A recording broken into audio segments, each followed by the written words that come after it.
សួស្តីប្រិមិត្តដែលចូលចិត្តស្ដាប់រឿងនិទានខ្មែរថ្ងៃនេះជួបជាមួយខ្ញុំសាជាថ្មីនៅសាច់រឿងថ្មីមួយទៀតដែលខ្ញុំនឹងលើកយកមកចែកជូនពុកម៉ែបងប្អូនស្ដាប់តែរឿងហ្នឹងគឺមានចំណងជើងថាអាគមដោះអំពើតោះចង់ដឹងតើសាច់រឿងនេះរន្ធត់យ៉ាងណាយើងចូលទៅស្ដាប់សាច់រឿងហ្នឹងទាំងអស់គ្នាដោយសាច់រឿងនេះគឺគេនិយាយអំពីការធ្វើដំណើរទៅភូមិអន្លង់ជ្រៅរបស់លោកគ្រូហាក់ការធ្វើដំណើរទៅភូមិអន្លង់ជ្រៅរបស់លោកគ្រូហាក់នេះគឺមិនមែនជាដំណើរដ៏រីករាយឡើយសម្រាប់លោកគ្រូហាក់ជាគ្រូដោះអំពើដ៏ចំណានម្នាក់ដែលគាត់មិនចូលចិត្តភាពអ៊ូអរឬការសំណែងរឹតនៅឡើយ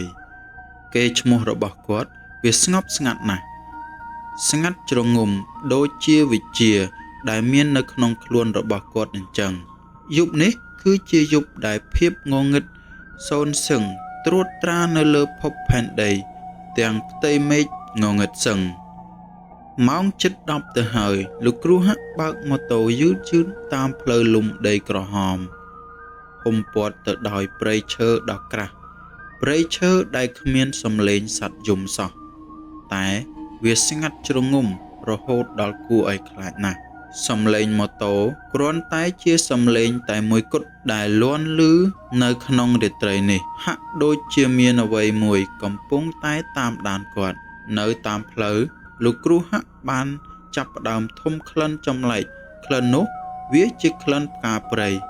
ឬក្លិនដីធម្មតាទេតែក្លិនធូបដែលឆេះយូរយារណាស់មកហើយលាយឡំនឹងក្លិនដីសើម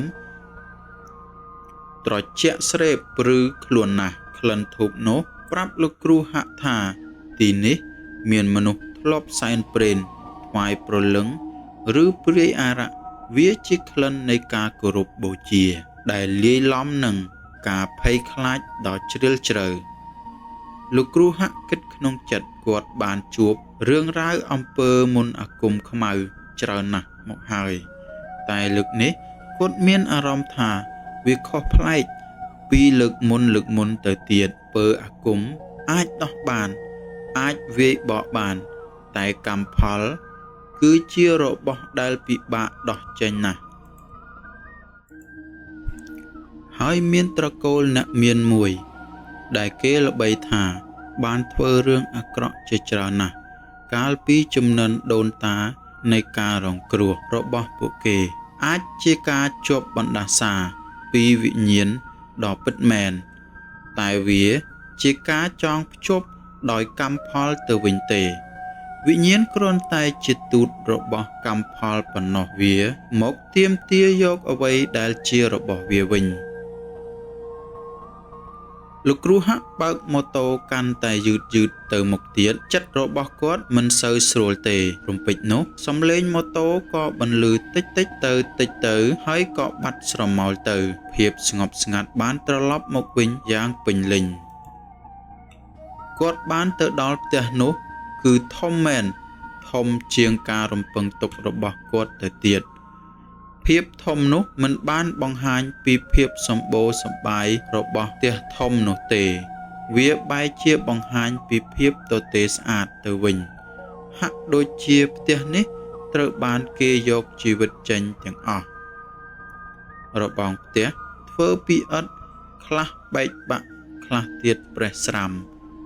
មើលទៅហាក់ដូចជាផ្ទះនេះត្រូវបានគេបោះបង់ចោលអស់ជាច្រើនឆ្នាំមកហើយទោះជាមានមនុស្សរស់នៅក៏ដោយវាគ្រាន់តែជាគ្រោងឆ្អឹងមួយប៉ុណ្ណោះនៅចំពីមុខផ្ទះនោះ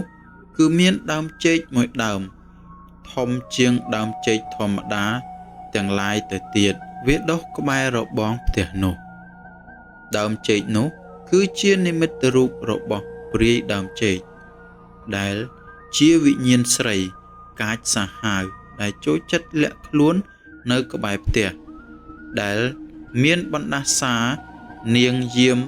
កន្លែងនេះយូរណាស់មកហើយលោកគ្រូហាក់មើលទៅដើមចេកនោះហើយក៏មានអារម្មណ៍ថាត្រជាក់ស្រេបពីចុងជើងឡើងដល់ឆ្អឹងខ្នងភ្លាមគាត់មានអារម្មណ៍ថាមានអ្វីមួយកំពុងតែសម្លឹងមើលគាត់ សំឡឹងមើលចំពីស្លឹកចេកដ៏ធំនោះហាក់ដូចជាភ្នែកមួយរាប់មិនអស់កំពុងចាំមើលខ្យល់ចាប់ផ្ដើមបក់ល្វើយមកពីខាងដើមចេកនោះសំឡេងខ្យល់វាមិនមែនជាសំឡេងខ្យល់ធម្មតានោះទេតែវាស្ដាប់ទៅដូចជាសំឡេងដែលកំពុងទប់ទល់នឹងអ្វីមួយដ៏ធ្ងន់ធ្ងរលោកគ្រូហាក់ដឹងថាការងារនេះមិនមែនងាយស្រួលឡើយគាត់ត្រូវដោះអំពើផងហើយត្រូវប្រឈមមុខនឹងម្ចាស់កម្មផលរបស់គ្រួសារនេះដែរគាត់បានទាញយកកាបូបយ័ន្តរបស់គាត់ដែលមានក្លិនក្រអូបនៃគ្រឿងមន្តអាគមចេញមកគាត់ឈរត្រង់ផ្អៀងខ្លួនទៅខាងដើមចេកនោះភ្នែករបស់គាត់បិទជិតហើយចាប់ផ្ដើមបញ្ចេញនៅមន្តអាគមដើម្បីសុំច្រកចូលសំឡេងខ្សឹបខ្សៀវរបស់គាត់គឺស្ងាត់ណាស់តែមានឥទ្ធិពលខ្លាំងហាក់ដូចជាគាត់កំពុងតែសន្ទនាជាមួយនឹងអ្វីដែលមិនមែនជាមនុស្សគាត់កំពុងតែសួរទៅកាន់វិញ្ញាណយាមនៅទីនោះថាតើវាជានរណាហើយហេតុអ្វីបានជាវាយាមបណ្ដាសានេះយូរយាមលេះភាពស្ងៀមស្ងាត់ក្នុងបរិវេណផ្ទះគឺកាន់តែខ្លាំងឡើងរហូតដល់លោកគ្រូហាក់អាចឮសំឡេងបេះដូងរបស់គាត់លោតញាប់ហាក់ដូចជាចង្វាក់ភ្លេងនៃសេចក្តីស្លាប់រំពេចនោះក៏មានសំឡេងឆ្លើយតបមកវិញតែមិនមែនជាសំឡេងនិយាយទេវាជាសំឡេងឆ្កែព្រុសវែងមួយពីក្នុងភូមិសំឡេងឆ្កែព្រុសនោះគឺវែងខ្លាំងណាស់ដូចជាវាកំពុងតែឃើញនៅរូបភាពអមនុស្សដែលលោកគ្រូហាក់មិនអាចមើលឃើញនឹងភ្នែកទទេបានឡើយលោកគ្រូហាក់បើកភ្នែកយឺតទឹកមុខរបស់គាត់ប្រែធ្ងន់ធ្ងរជាងមុនភ្លាមលោកគ្រូហាក់ខ្សឹបដាក់ខ្លួនឯងមុននឹងបោះចំហៀនចូលទៅក្នុងរបងដែលបែកបាក់នោះគាត់ដើរទៅយឺតគាត់ដើរកាត់ស្លឹកចេកដែលរលួយនៅក្រោមជើងរបស់គាត់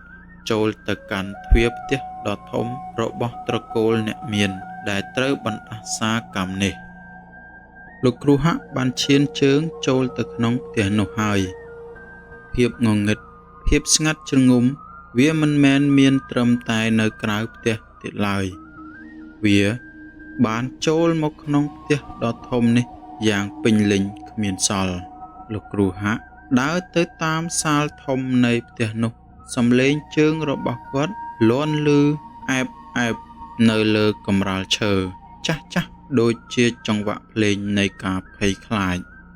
បន្ទប់ទទួលភ្ញៀវគឺធំណាស់តែមានតែវត្ថុ 3-4 តែប៉ុណ្ណោះដែលត្រូវគ្របដណ្ដប់ទៅដោយក្រណាត់ពណ៌សវាហាក់បីដូចជាទីនោះជាសារមន្ទីរ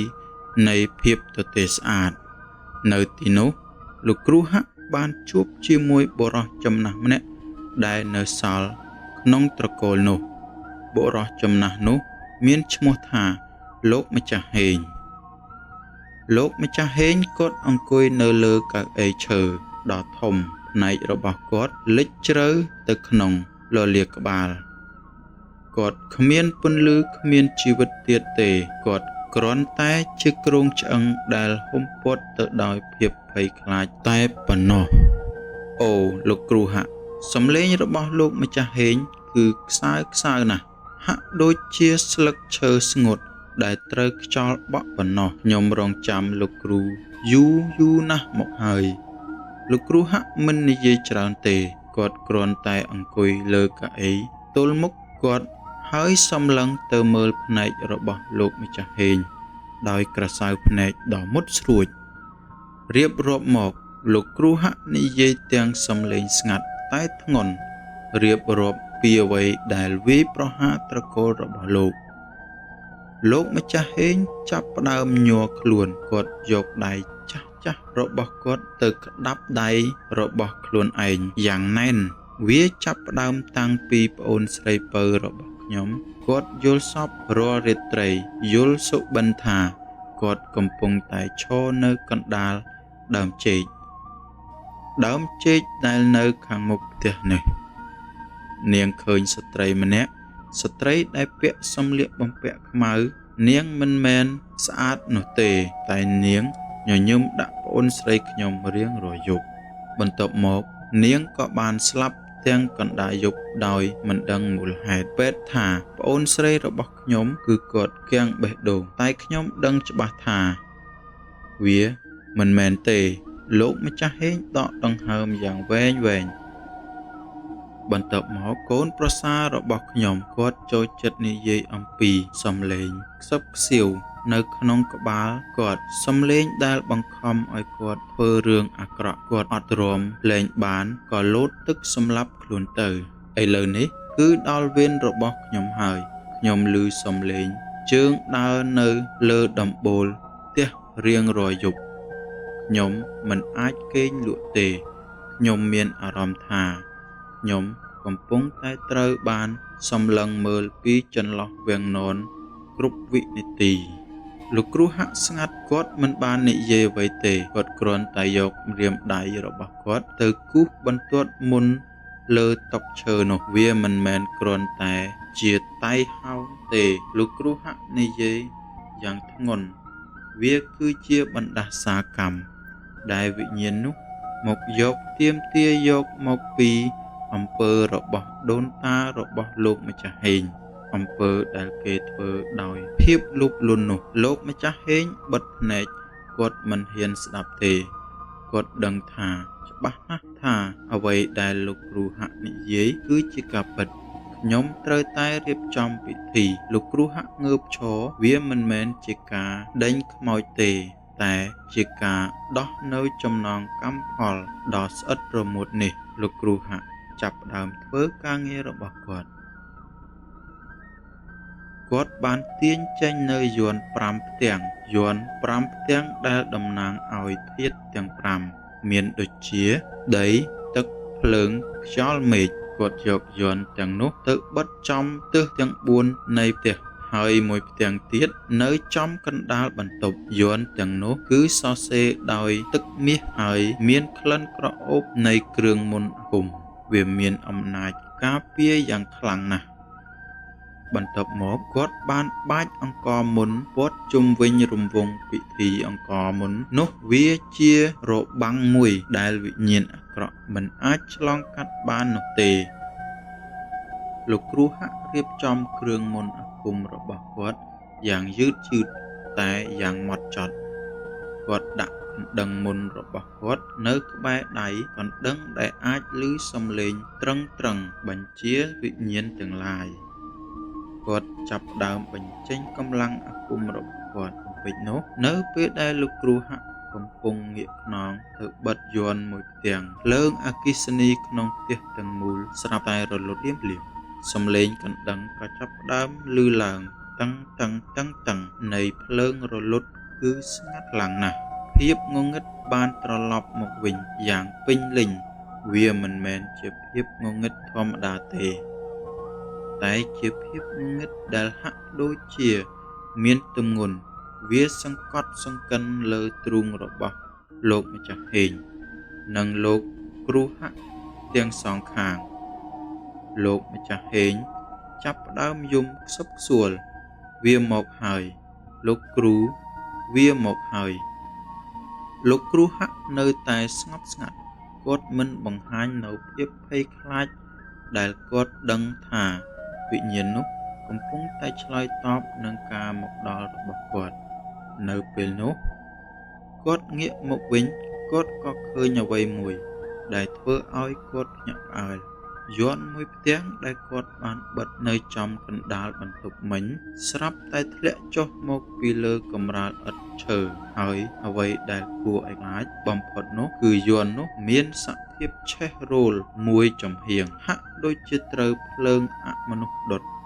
ក្លិននៃក្រដាសយ័ន្តឆេះរោលវាហុយឡើងលាយឡំនឹងក្លិនធូបរបស់លោកគ្រូវាជាក្លិននៃការប៉ះទង្គិចរវាងធម៌និងអធម៌លោកគ្រូហាក់មិនទុកយូរទេគាត់បានចាប់យកកណ្ដឹងមុនរបស់គាត់ឡើងហើយវាយកណ្ដឹងនោះយ៉ាងខ្លាំង សំឡេងកណ្ដឹងត្រឹងនោះវាបានបំបែកភាពស្ងប់ស្ងាត់ដ៏អាក្រក់នោះហើយបានហៅកម្លាំងទាំងឡាយឲ្យចូលមកការពារគាត់លោកគ្រូហាក់ដឹងភ្លាមថាអំពើនេះមិនមែនជាអំពើងាយទេវាត្រូវបានចងយ៉ាងស្អិតរមួតដោយកម្មផលរបស់មនុស្សគាត់បិទភ្នែករបស់គាត់ម្ដងទៀតហើយចាប់ផ្ដើមតាំងសមាធិភ្លាមមុនអាគមការពារខ្លួនត្រូវតែធ្វើជាមុនលោកគ្រូហាក់ខ្សឹបដាក់ខ្លួនឯងសំឡេងខ្សឹបរបស់គាត់គឺស្ងាត់ណាស់តែវាមិនមានឥទ្ធិពលខ្លាំងឡើយគាត់ដឹងថាការងារនឹងនាំមកនៅគ្រោះថ្នាក់ដ៏ធំណាស់គាត់មិនអាចបោះបង់បានទេគាត់ត្រូវតែបំបែកចំណងកម្មផលនេះឲ្យបានទោះជាត្រូវបង់ថ្លៃយ៉ាងណាក៏ដោយសំឡេងត្រឹងនៃកណ្ដឹងមុនគឺកាន់តែលឺខ្លាំងឡើងនៅក្នុងភាពងងឹតសឹមខ្យល់នៅក្រៅផ្ទះហាក់ដូចជាឈប់បក់ភ្លាមនៅពេលដែលលោកគ្រូហាក់ឈានជើងចុះពីជណ្ដើរផ្ទះបរិយាកាសនៅពេលនេះគឺស្ងប់ស្ងាត់ណាស់រហូតដល់គាត់អាចឮសំឡេងដកដង្ហើមរបស់ខ្លួនឯង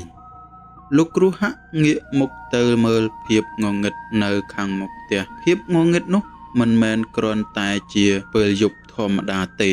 វាហាក់ដូចជាមានផ្សែងពណ៌ខ្មៅដ៏ក្រាស់ដែលកំពុងតែរសាត់មកលើដីគោលដៅរបស់គាត់គឺនៅទិសខាងលិចនៃផ្ទះកន្លែងដែលម្ចាស់ផ្ទះបានប្រាប់ថាគ្មាននរណាម្នាក់ហ៊ានដើរទៅជិតនោះទេសូម្បីតែនៅពេលថ្ងៃក៏ដោយលោកគ្រូហាក់ចាប់ផ្ដើមដើរទៅមុខយ៉ាងយឺតជើងរបស់គាត់ជាន់លើស្លឹកឈើស្ងួតដែលធ្លាក់នៅលើដីសំឡេងនេះលាន់ឮដូចជាបំបែកឆ្អឹងតូចរាល់ជំហានដែលគាត់ដើរទៅមុខគាត់មានអារម្មណ៍ថាអាកាសធាតុត្រជាក់ទៅវាមិនមែនជាភាពត្រជាក់នៃខ្យល់ទេតែវាជាភាពត្រជាក់ដែលចេញពីក្រោមដីចេញមកពីរបស់ដែលគេមើលមិនឃើញនៅខាងមុខគាត់ប្រហែលជា10ម៉ែត្រមានដើមចេកមួយគុម្ពដ៏ធំដើមចេកនោះឈរត្រដែតតែឯងដាច់ឆ្ងាយពីដើមចេកដទៃទៀតស្លឹករបស់វាវែងហើយធ្លាក់មកក្រោមដូចជាសក់មនុស្សស្រីដែលកំពុងតែឈរអោនមុខចុះពណ៌ខ្មៅរបស់ស្លឹកចេកក្នុងពេលយប់នោះមិនមែនជាពណ៌បៃតងទេតែវាមើលទៅឃើញជាពណ៌ខ្មៅដូចជាទឹកថ្នាំលោកគ្រូហាក់ឈប់ដើរនៅត្រឹមនឹងចម្ងាយ5ម៉ែត្រពីដើមចេកនោះគាត់ឈរស្ងៀមដើម្បីចាប់អារម្មណ៍គាត់បិទភ្នែករបស់គាត់ហើយព្យាយាមហត់ក្លិនក្នុងខ្យល់ហើយនោះហើយគឺជាវាក្លិនត្រជាក់ស្រេបក្លិននេះវាចូលមកបុកនឹងច្រមុះរបស់គាត់យ៉ាងខ្លាំងវាមានក្លិនដូចជាទឹកអប់បុរាណដែលគេទុកចោលរាប់រយឆ្នាំមកហើយដែលក្លិននោះលាយឡំជាមួយនឹងដីភក់ដែលស្អុយរលួយវាគឺជាក្លិនរបស់អាបឯងនៅទីនេះមែនទេលោកគ្រូហាក់ខ្សឹបសួរទៅកាន់ភាពងងឹតសំឡេងរបស់គាត់គឺស្ងាត់ហាក់ដូចជាខ្លាចធ្វើឲ្យស្លឹកឈើភ្ញាក់គ្មានចម្លើយតបមកវិញទេមានតែសំឡេងសត្វពីចម្ងាយប៉ុណ្ណោះអ្វីដែលធ្វើឲ្យភាពស្ងប់ស្ងាត់នេះកាន់តែគួរឲ្យខ្លាចថែមទៀតលោកគ្រូហាក់លូកដៃចូលទៅក្នុងថង់យាមរបស់គាត់យ៉ាងយឺតហើយចាប់យកឈើទិបពណ៌ខ្មៅរលោងមួយចេញមកឈើនេះមានឆ្លាក់យ័ន្តជាច្រើននៅលើខ្លួនវាគ្រាន់តែគាត់កាន់វាភ្លាមគាត់មានអារម្មណ៍ថាដៃរបស់គាត់ក្តៅគាត់ដើរចូលទៅក្នុងក្បែរដើមចេកនោះបន្តិចទៀតឥឡូវនេះគាត់ស្ថិតនៅក្រោមម្លប់របស់វា នៅក្រោមដើមចេកនេះគឺងងឹតសូនសឹងដូចជាគេយកដៃមកបិទភ្នែកអញ្ចឹងលោកគ្រូហាក់ចាប់ផ្ដើមយកចុងឈើទិបទៅគូសលើដីសំឡេងឮសូរខ្វាក់ខ្វាក់សំឡេងស្លឹកឈើឈូសលើដីគឺលាន់ឮច្បាស់ក្នុងភាពស្ងាត់គាត់គូសជាខ្សែបន្ទាត់ការពារហុំព័ទ្ធខ្លួនគាត់មិនហ៊ានប្រហែសទេព្រោះគាត់ដឹងថាវិញ្ញាណដែលនៅទីនេះមិនអាចជាវិញ្ញាណធម្មតាទេនៅពេលដែលរង្វង់ការពារត្រូវបានគូសចប់សពគ្រប់ហើយលោកគ្រូហាក់អង្គុយក្នុងជើងពេនភ្នែននៅកណ្ដាលរង្វង់នោះគាត់ដាក់ឈើទិបនៅក្បែរដៃផ្លូវទាំងពីររបស់គាត់ហើយប្រណម្យដៃឡើងត្រឹមទ្រូងគាត់ចាប់ផ្ដើមសូត្រមន្តហៅវិញ្ញាណសំឡេងរបស់គាត់ចាប់ផ្ដើមឮតិចហើយកាន់តែធ្ងន់ទៅម្ចាស់ទឹកម្ចាស់ដីបើកផ្លូវឲ្យខ្ញុំបានជួបម្ចាស់ដើមនេះផងចុះគាត់សូត្រដដែលម្ដងហើយម្ដងទៀតសំឡេងរបស់គាត់ហាក់ដូចជារលត់ដែលបោកបក់ទៅប៉ះនឹងដើមចេកនោះ1 នាទីបានកន្លងផុតទៅ2 នាទីបានកន្លងផុតទៅនៅតែស្ងាត់ដដែលប៉ុន្តែលោកគ្រូហាក់មិនឈប់ទេគាត់បង្កើនចង្វាក់នៃការសូត្រឲ្យកាន់តែលឿនឡើងហើយពេលនោះហើយស្រាប់តែមានខ្យល់មួយបក់មកយ៉ាងខ្លាំងពីខាងដើមចេកខ្យល់នោះមិនមែនបក់ទៅមុខទេតែវាបក់វិលជារង្វង់ជុំវិញដើមចេកហើយជុំវិញលោកគ្រូហាក់ស្លឹកចេកដែលធ្លាប់តែធ្លាក់ស្ងៀមនោះឥឡូវវាចាប់ផ្ដើមវាយគ្នាសំឡេងនោះឮដូចជាមនុស្សកំពុងតែទះដៃយ៉ាងខ្លាំងលោកគ្រូហាក់នៅតែបិទភ្នែកតែគាត់អាចមានអារម្មណ៍ដឹងថាមានអ្វីមួយកំពុងតែឈរនៅចំពីមុខរបស់គាត់ហើយអ្វីមួយនោះគឺមានអារម្មណ៍ថាខ្ពស់ណាស់ហើយវាកំពុងតែអោនចុះមករកគាត់សំឡេងសើចមួយបានលាន់ឮឡើងសំឡេងនោះគឺតូចស្រួចដូចជាសំឡេងក្មេងស្រីតែវាស្ងួតដូចជាសំឡេងមនុស្សចាស់សំឡេងនោះមិនមែនចេញពីមាត់ទេតែវាហាក់ដូចជាចេញពីក្នុងដើមចេកផ្ទាល់តែម្ដងពេលនោះស្រាប់តែមានសំឡេងហៅថាលោកគ្រូហាក់ដ៏ខ្លាំងពូកែលោកគ្រូហាក់បើកភ្នែកឡើងយឺតនៅចំពោះមុខគាត់ក្នុងភាពងងឹតនោះគាត់ឃើញស្រមោលមួយស្រមោលនោះមានរាងដូចជាមនុស្សស្រីដែលមានសក់វែងអូសដល់ដីតែមុខរបស់នាងគឺត្រូវបានបិទបាំងទៅដោយស្លឹកចេកលោកគ្រូហាក់សួរដោយសំឡេងនឹងថឹងទោះបីបេះដូងរបស់គាត់កំពុងតែលោតឌឹបយ៉ាងណាក៏ដោយខ្ញុំគឺជាអ្វីដែលគេបោះបង់ចោលសំឡេងនោះឆ្លើយមកវិញឥឡូវនេះសំឡេងវាប្រែកទៅជាល្វើយវែងដូចជាការស្រែកយំពីចម្ងាយខ្ញុំនៅទីនេះយូរណាស់ហើយខ្ញុំឃ្លានខ្ញុំស្រែកខ្ញុំចង់បានជីវិតខ្យល់បក់កាន់តែខ្លាំងឡើងធ្វើឲ្យស្បោងរបស់លោកគ្រូហាក់ហើរទៅក្រោយខ្ញុំមកទីនេះដើម្បីជួយឯងលោកគ្រូហាក់និយាយព្យាយាមប្រើសំឡេងមេត្តាធម៌ខ្ញុំមកដើម្បីដោះលែងឯងពីទីនេះឲ្យឯងទៅកើតជាជាតិថ្មីស្រាប់តែស្រមោលនោះឈប់ធ្វើចលនាភាពស្ងាត់បានគ្របដណ្ដប់មកម្ដងទៀតបន្ទាប់មកសំឡេងមួយបានផ្ទុះឡើងយ៉ាងខ្លាំងហាក់ដូចជាការស្រែកដាក់ត្រចៀករបស់គាត់កុហកដើមចេកទាំងមូលញ័ររង្គើគ្រឹងហាក់ដូចជាវាចង់រដករើសចេញពីដីឯងមកទីនេះដើម្បីបំផ្លាញខ្ញុំឯងមកទីនេះដើម្បីជួយពួកមនុស្សអាក្រក់នោះសំឡេងរបស់វិញ្ញាណនោះគឺពោពេញទៅដោយកំហឹងនិងការឈឺចាប់តើឯងដឹងទេថា ហេតុអ្វីបានជាខ្ញុំនៅទីនេះវិញ្ញាណនោះសួរទាំងសំឡេងញ័រព្រោះតែកម្មផលព្រោះតែអំពើរបស់ដូនតារបស់ពួកគេបានសម្លាប់ខ្ញុំហើយកប់ខ្ញុំនៅទីនេះនៅក្រោមដើមចេកនេះលោកគ្រូហាក់ស្រឡាំងកាំងគាត់មិនដឹងរឿងនេះទេម្ចាស់ផ្ទះមិនបានប្រាប់គាត់អំពីសាកសពដែលកប់នៅក្រោមទីនេះទេការសងសឹករបស់ខ្ញុំគឺត្រឹមត្រូវវិញ្ញាណនោះបន្តខ្ញុំកាន់តែយកមកវិញនៅអ្វីដែលជារបស់ខ្ញុំជីវិតរបស់គេគឺជាជីវិតរបស់ខ្ញុំលោកគ្រូហាក់ដឹងថា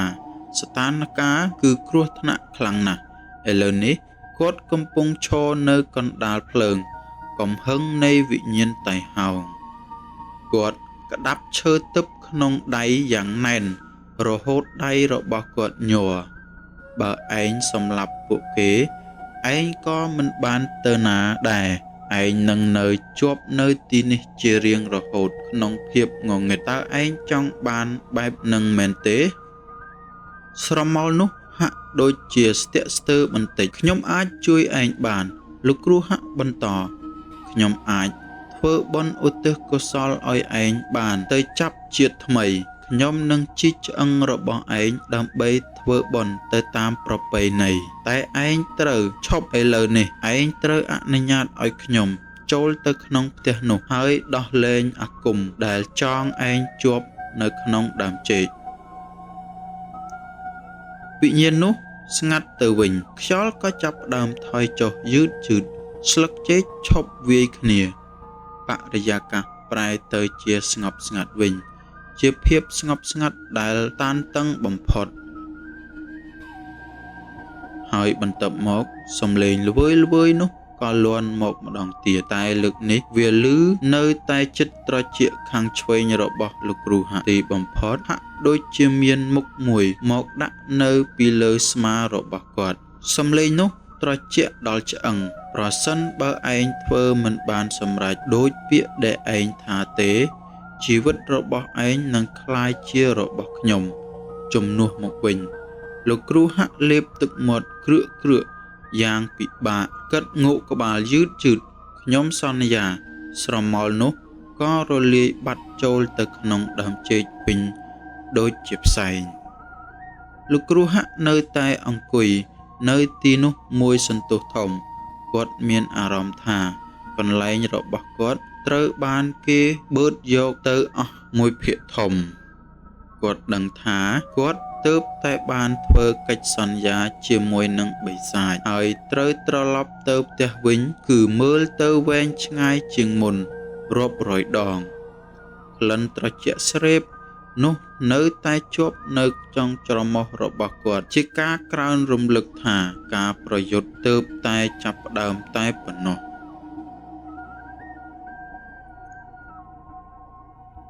លោកគ្រូហាក់បានត្រឡប់មកដល់ក្នុងផ្ទះវិញហើយ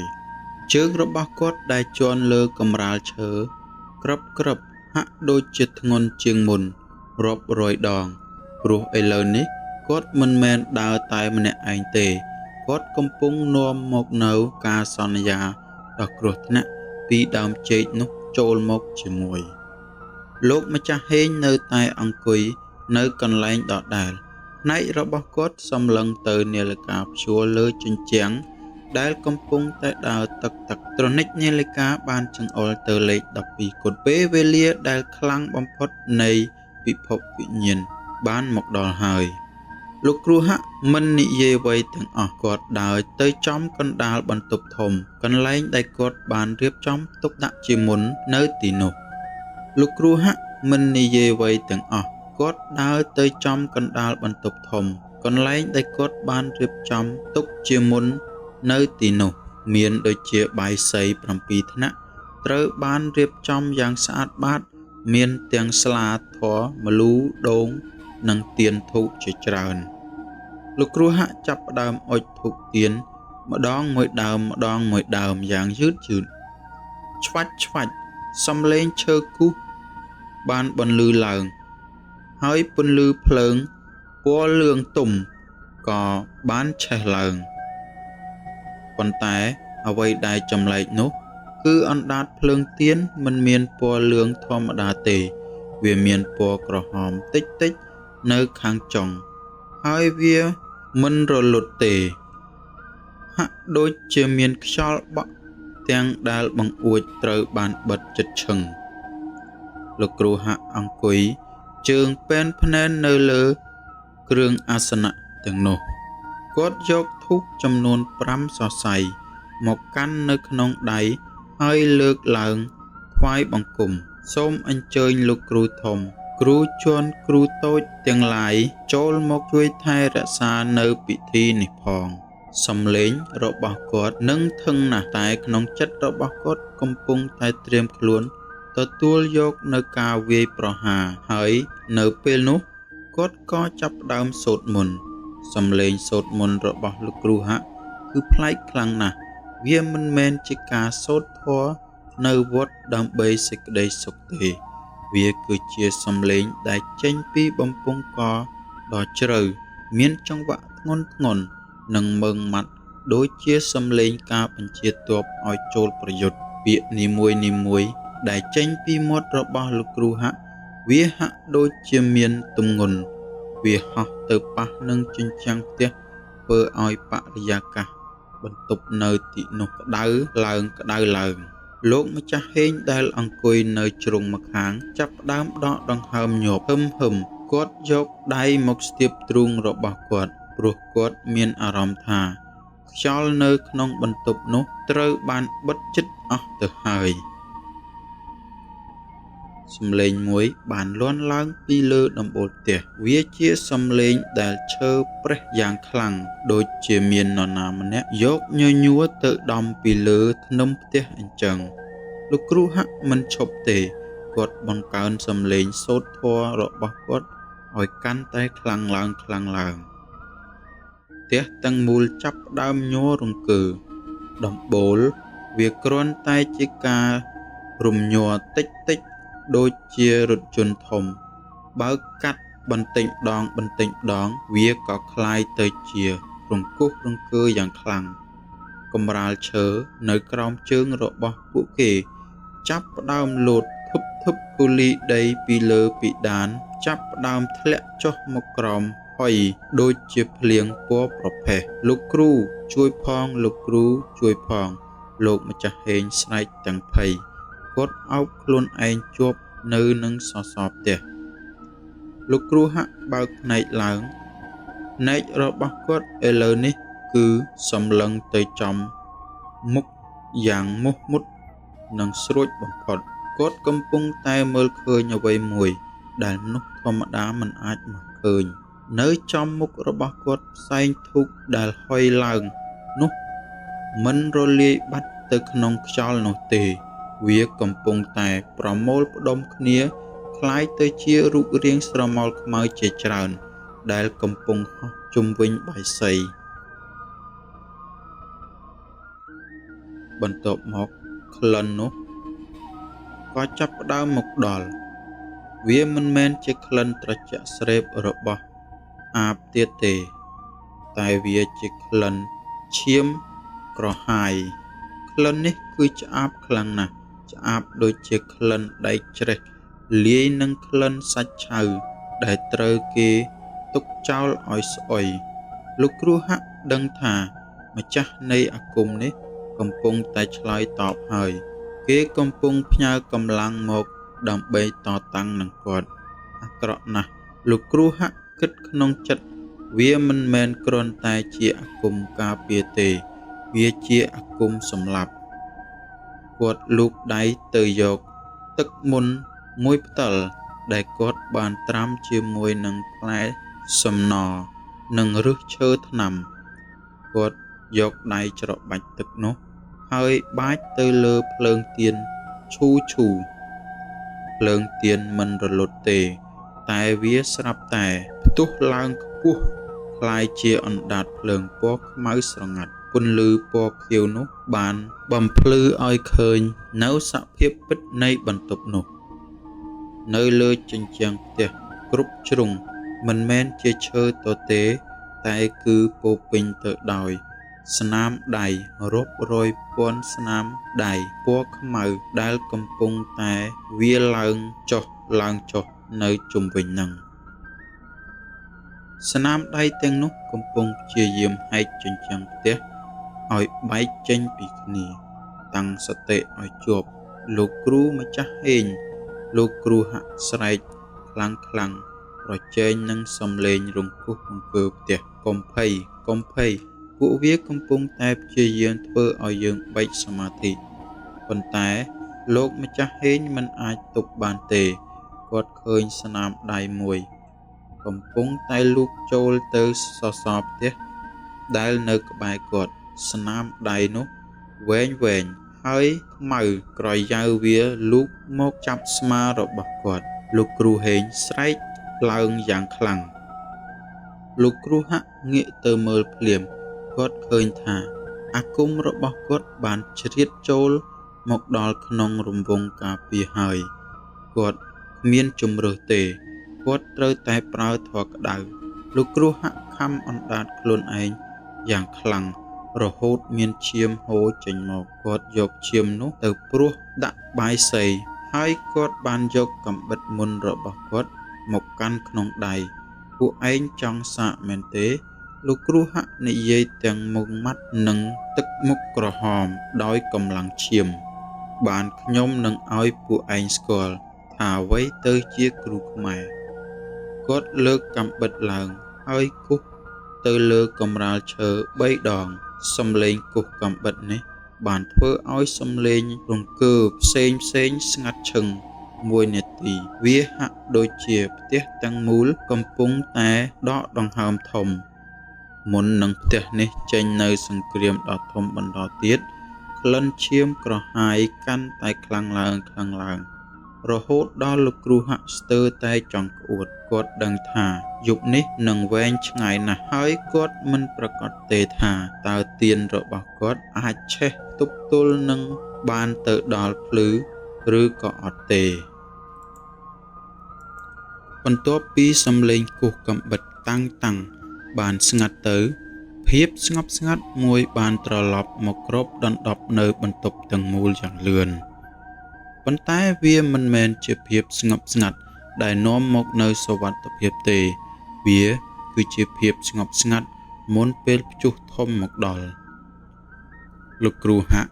នៅតែកាន់កាំបិតមុននៅក្នុងដៃភ្នែករបស់គាត់សម្លឹងមើលជុំវិញបន្ទប់ដោយប្រុងប្រយ័ត្នភ្លើងទៀនដែលធ្លាប់តែឆេះយ៉ាងសន្ធោសន្ធៅពណ៌ខ្មៅនោះឥឡូវនេះវាបានធ្លាក់ចុះមកនៅត្រឹមតែជាចំណុចតូចមួយប៉ុណ្ណោះហើយអ្វីដែលគួរឲ្យខ្លាចជាងនេះគឺលោកម្ចាស់ហេងដែលមុននេះបន្តិចបានស្រែកឡូឡាដោយការភ័យខ្លាចនោះឥឡូវគាត់ស្ងាត់ឈឹងគាត់អង្គុយអោនមុខចុះជាប់នឹងសសរផ្ទះដៃទាំងសងខាងរបស់គាត់ជួរធ្លាក់ចុះមកលើដីដូចគ្មានឆ្អឹងលោកម្ចាស់ហេងលោកគ្រូហាក់ហៅតិចលោកម្ចាស់ហេងគាត់ហៅម្ដងទៀតរំពេចនោះក្លិនមួយបានរសាត់មកប៉ះនឹងច្រមុះរបស់លោកគ្រូហាក់វាមិនមែនជាក្លិនឈាមទេដូចមុននោះទេតែវាជាក្លិនស៊ុលហួរក្លិនដូចជាពងទាស្អុយឬក្លិននៃភក់ដែលគេជីកចេញពីដីបាតស្ទឹងជ្រៅវាឆួលខ្លាំងណាស់រហូតដល់លោកគ្រូហាក់ត្រូវយកដៃមកខ្ទប់ច្រមុះហើយបន្ទាប់មកសំឡេងក្រឹបបានលាន់ចេញពីរាងកាយរបស់លោកម្ចាស់ហេងវាជាសំឡេងឆ្អឹងត្រកៀកកំពុងតែត្រូវបំវល់លោកម្ចាស់ហេងចាប់ផ្ដើមងើបមុខឡើងយ៉ាងយឺតហាក់ដូចជាករបស់គាត់គឺគ្រឿងយន្តចាស់មួយនៅពេលដែលមុខរបស់គាត់ងើបឡើងមកចំពន្លឺភ្លើងទៀនលោកគ្រូហាក់ស្ទើរតែទប់ដង្ហើមមិនជាប់ភ្នែករបស់លោកម្ចាស់ហេងដែលធ្លាប់មានពណ៌សនិងខ្មៅនោះឥឡូវនេះប្រែទៅជាពណ៌សទាំងអស់គ្មានគ្រាប់ភ្នែកពណ៌ខ្មៅសំបីបន្តិចហើយមាត់របស់គាត់កំពុងតែញញឹមស្នាមញញឹមនោះគឺធំហែកដល់ត្រចៀកតែវាមិនមែនជាស្នាមញញឹមនៃសេចក្តីសុខទេវាគឺជាស្នាមញញឹមនៃភាពស្រេកឃ្លាន សំឡេងសើចបានចេញមកពីបំពង់ករបស់គាត់សំឡេងនេះសោះក៏ក្រោះណាស់សំឡេងនៃសាច់ដែលកំពុងហូរលើថ្មឬដូចជាសំឡេងនៃឈើងាប់ដែលត្រូវខ្យល់បក់វាមិនមែនជាសំឡេងរបស់លោកម្ចាស់ហេងទេលោកគ្រូហាក់វិញ្ញាណនេះនិយាយតាមមាត់របស់បុរសចំណាស់ឯងពូកែណាស់ដែលអាចទប់នឹងមន្តអាគមខាងក្រៅបានតែឯងភ្លេចគិតថាខាងក្នុងលោកគ្រូហាក់ក្តាប់កំបិតមុនកាន់ណែនឯងជានរណាចេញមកពីរាងកាយភ្លាមបុរសចំណាស់នោះងើបឈរឡើងយ៉ាងពេញកម្ពស់រាងកាយដែលធ្លាប់តែជរានោះឥឡូវមើលទៅរឹងមាំធម្មតាគាត់ដើរចូលមករកលោកគ្រូហាក់មួយចំហៀនម្ដងខ្ញុំគឺជាម្ចាស់បំណុលសំឡេងសោះក៏ក្រោះនោះឆ្លើយតបខ្ញុំមិនមែនគ្រាន់តែជាខ្មោចលោកគ្រូហាក់ខ្ញុំគឺជាទេសកដែលត្រូវគេចងភ្ជាប់នឹងត្រកូលនេះតាំងពីជំនិនជីតាទួតរបស់អាកញ្ចាស់នេះមកម្លេះបុរសចំណាស់នោះចង្អុលដៃមកកាន់ទ្រូងខ្លួនឯងដៃរបស់គាត់គឺញ័រហើយក្រចកដៃមើលទៅខ្មៅពួកវាបានប្រើឈាមរបស់ខ្ញុំដើម្បីសង់ផ្ទះនេះពួកវាបានកប់ឆ្អឹងរបស់ខ្ញុំនៅក្រោមជើងផ្ទះនេះនៅពេលដែលគាត់និយាយពាក្យថាជើងផ្ទះសំឡេងមួយក៏បានលាន់ឡើងពីក្រោមកំរាលឈើវាជាសំឡេងរអ៊ូរទាំដូចជាមានមនុស្សរាប់រយនាក់កំពុងតែធ្ងោនៅក្រោមដីសំឡេងនោះធ្វើឲ្យកំរាលផ្ទះញ័រទៅត្រើតក្រោមជើងរបស់លោកគ្រូហាក់ឯងឮទេវិញ្ញាណនេះសួរទាំងសើចនោះគឺជាសំឡេងនៃកម្មផលដូនតារបស់អាកញ្ចាស់នេះបានធ្វើអាគមដាក់ខ្ញុំដើម្បីឲ្យខ្ញុំការពារទ្រព្យសម្បត្តិរបស់ពួកវាបានបង្ខំឲ្យខ្ញុំស៊ីវិញ្ញាណដទៃទៀតដើម្បីបង្កើនរាសីឲ្យពួកវាឥឡូវនេះអាគមនេះបានបែកហើយលោកគ្រូហាក់អ្នកដែលចងខ្ញុំបានស្លាប់អស់ហើយឥឡូវនេះគឺដល់ពេលដែលខ្ញុំត្រូវយកវិញនៅអ្វីដែលវាជំពាក់ខ្ញុំបរិយាកាសនៅក្នុងបន្ទប់កាន់តែត្រជាក់ឡើងវាត្រជាក់រហូតដល់លោកគ្រូហាក់អាចមើលឃើញខ្យល់ដង្ហើមរបស់គាត់ចេញមកជាផ្សែងពណ៌សស្បែករបស់លោកម្ចាស់ហេងចាប់ផ្ដើមប្រែទៅជាពណ៌ស្វាយក្រមៅដូចជាសាកសពដែលទុកចោលយូរថ្ងៃលោកគ្រូហាក់ព្យាយាមនិយាយសម្រួលខ្ញុំដឹងថាឯងឈឺចាប់តែការសម្លាប់គាត់មិនមែនជាផ្លូវចេញទេឯងនឹងបន្តបាបកម្មនេះទៅជាតិមុខជាមិនខានវិញ្ញាណនោះស្រែកឡើងយ៉ាងខ្លាំងសំឡេងរបស់វាធ្វើឲ្យភ្លើងទៀនរលត់ទាំងអស់នៅសល់តែមួយដើមគត់តើឯងយល់ពីពាក្យថាឈឺចាប់ទេឈឺចាប់ពេលដែលត្រូវគេកាត់អណ្ដាតដើម្បីកុំឲ្យនិយាយប្រាប់គេឈឺចាប់ពេលដែលត្រូវគេដោតដៃគោលចូលក្នុងក្បាលដើម្បីចងវិញ្ញាណបុរសចំណាស់នោះលើកដៃមកចាប់ក្បាលខ្លួនឯងម្រាមដៃរបស់គាត់ចុចចូលទៅក្នុងស្បែកក្បាលយ៉ាងខ្លាំងរហូតឈាមហូរចុះមកតាមមុខខ្ញុំចង់ឲ្យពួកវាស្គាល់រសជាតិនេះខ្ញុំមិនមែនចង់ទៅជាតិមុខទេខ្ញុំចង់អូសវាជាតិនេះទៅចុះនរកជាមួយខ្ញុំឥឡូវលោកគ្រូហាក់ដឹងថាការចរចាគឺមិនអាចទៅរួចទេវិញ្ញាណនេះគឺពោពេញទៅដោយកំហឹងយ៉ាងខ្លាំងគុំគួនដែលមិនអាចរំលែកបានគាត់លើកកាំបិតមុនហើយចង្អុលទៅកាន់បុរសចំណាស់បើឯងមិនព្រមចេញទេខ្ញុំនឹងប្រើធម៌បង្ខំលោកគ្រូហាក់ប្រកាសយ៉ាងម៉ឺងម៉ាត់វិញ្ញាណនៅក្នុងរាងកាយរបស់លោកម្ចាស់ហេងសើចម្ដងបន្តិចគឺវែងខ្ពស់ដូចជាសំឡេងកញ្ជះកោលើដែករាងកាយនេះគឺចាស់ហើយខ្សោយណាស់បើឯងប្រើអាគមខ្លាំងពេកអាកញ្ចាស់នេះនឹងស្លាប់មុនខ្ញុំចេញទៅទៀតតើឯងហ៊ានទេយកជីវិតមនុស្សដើម្បីសម្លាប់ខ្មោចទេលោកគ្រូហាក់ គាំងស្ងៀមនេះគឺជាចំណុចខ្សោយដែលវិញ្ញាណនេះកំពុងតែកេងចំណេញក្លិនស៊ុយហួរបានតែខ្លាំងឡើងធ្វើឲ្យបន្ទប់ទាំងមូលคล้ายទៅជាបន្ទប់ឧស្ម័នដ៏ស្អុយអាសោចសំឡេងរអ៊ូរទាំពីក្រោមផ្ទះក៏កាន់តែខ្លាំងឡើងហាក់ដូចជាផ្ទះនេះកំពុងត្រៀមខ្លួនលេបត្របក់ពួកគេទាំងអស់លោកគ្រូហាក់ត្រូវសម្រេចចិត្តយ៉ាងរហ័សគាត់មិនអាចវាយប្រហារផ្ទាល់បានទេគាត់ត្រូវតែរកវិធីដើម្បីទាញវិញ្ញាណនោះចេញដោយមិនធ្វើឲ្យម្ចាស់ខ្លួនស្លាប់តែពេលនោះភ្នែកពណ៌សរបស់លោកម្ចាស់ហេងក៏បើកធំហើយគាត់ក៏ស្ទុះចូលមករកលោកគ្រូហាក់យ៉ាងលឿនដូចជាសត្វព្រៃដៃរបស់គាត់លូកមកចំករបស់លោកគ្រូហាក់ស្លាប់ទៅឯងស្លាប់ទាំងអស់ទៅដៃរបស់លោកម្ចាស់ហេងគឺត្រជាក់ដូចជាទឹកកកនៅកណ្ដាលរដូវរងាវាបានច្របាច់ករបស់លោកគ្រូហាក់យ៉ាងពេញទំហឹងកម្លាំងរបស់វិញ្ញាណនោះគឺបរិមាណហួសពីកម្លាំងរបស់មនុស្សចាស់ណាម្នាក់ទៀតដង្ហើមរបស់លោកគ្រូហាក់ត្រូវបានកាត់ផ្ដាច់ស្ទើរតែទាំងស្រុងភ្នែករបស់គាត់ចាប់ផ្ដើមឡើងក្រហមគាត់ព្យាយាមវាយកែងដៃទៅរាងកាយរបស់លោកម្ចាស់ហេងតែរាងកាយនោះហាក់ដូចជាថ្មមិនរើបំរាស់បន្តិចឡើយសំឡេងសុលក៏ស្អុយនោះក៏ខ្សឹបចូលមកត្រង់ត្រចៀករបស់គាត់ឯងខ្លាំងពូកែមែនលោកគ្រូហាក់តែឯងក៏ជាមនុស្សមួយរូបដែលមានបាបដែរតែឯងភ្លេចហើយឬទេថាឯងបានបោះបង់ចោលភូមិរបស់ឯងដោយសារអ្វីពាក្យទាំងនេះដូចជាដៃគោលចាក់ដោតចូលក្នុងគំនិតរបស់លោកគ្រូហាក់កម្លាំងរបស់វិញ្ញាណនោះមិនមែនចង់តែសម្លាប់រាងកាយរបស់គាត់ទេតែវាកំពុងតែវាយលុកលើវិញ្ញាណរបស់គាត់ដោយផ្ទាល់រូបភាពមួយបានលេចឡើងក្នុងខួរក្បាលរបស់លោកគ្រូហាក់រូបភាពនេះជារូបភាពនៃភូមិចាស់របស់គាត់ដែលឆេះយ៉ាងសន្ធោសន្ធៅ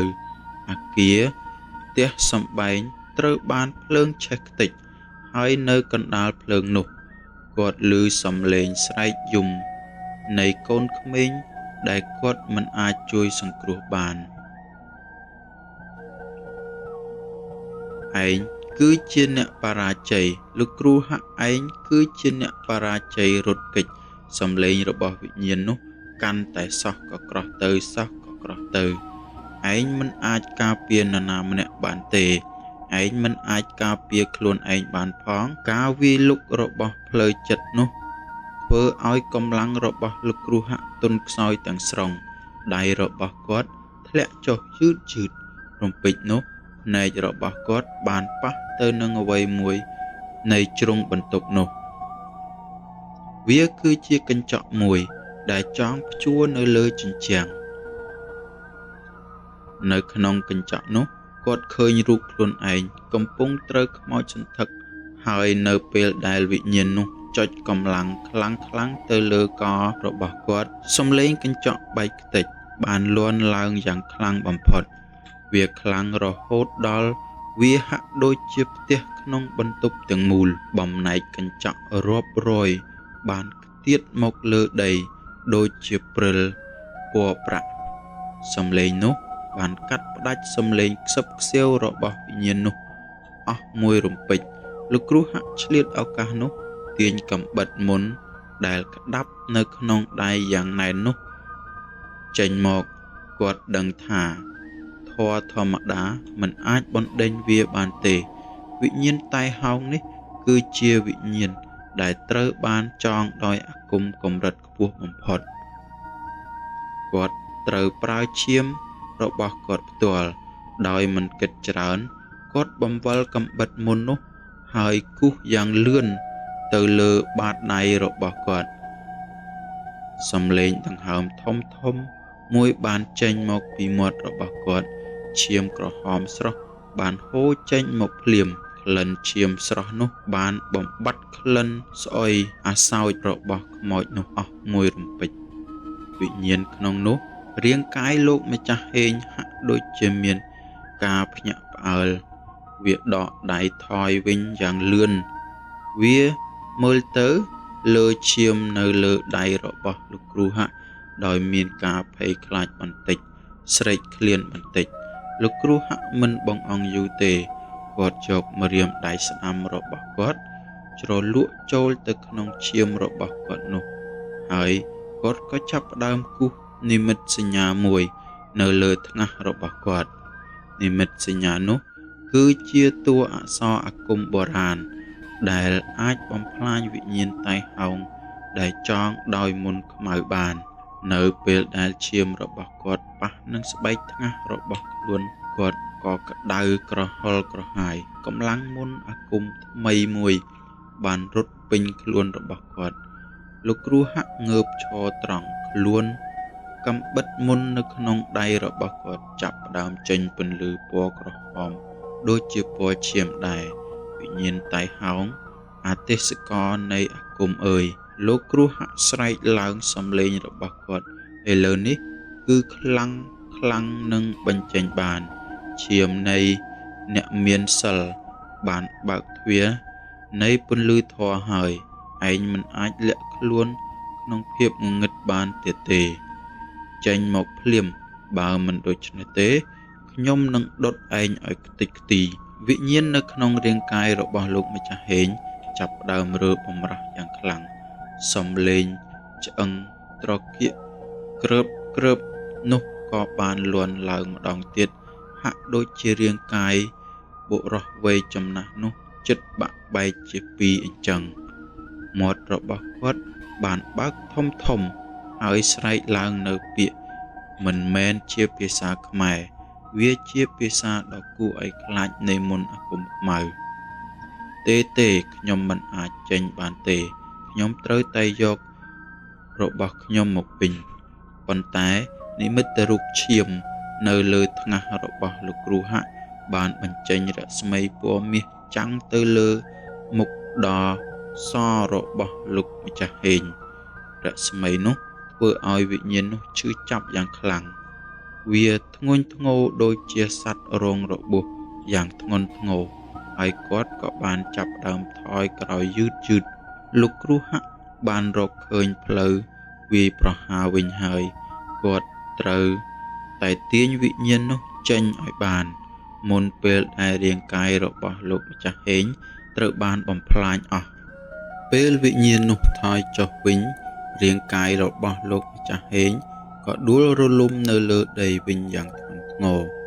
សំឡេងដួលរបស់គាត់ឮសូរតែក្រឹបដូចជាសំឡេងនៃឈើធំដួលជ្រុះមកពីលើផ្ទះលោកគ្រូហាក់ដកដង្ហើមធំគាត់ឈរត្រង់ខ្លួនទាំងញ័រ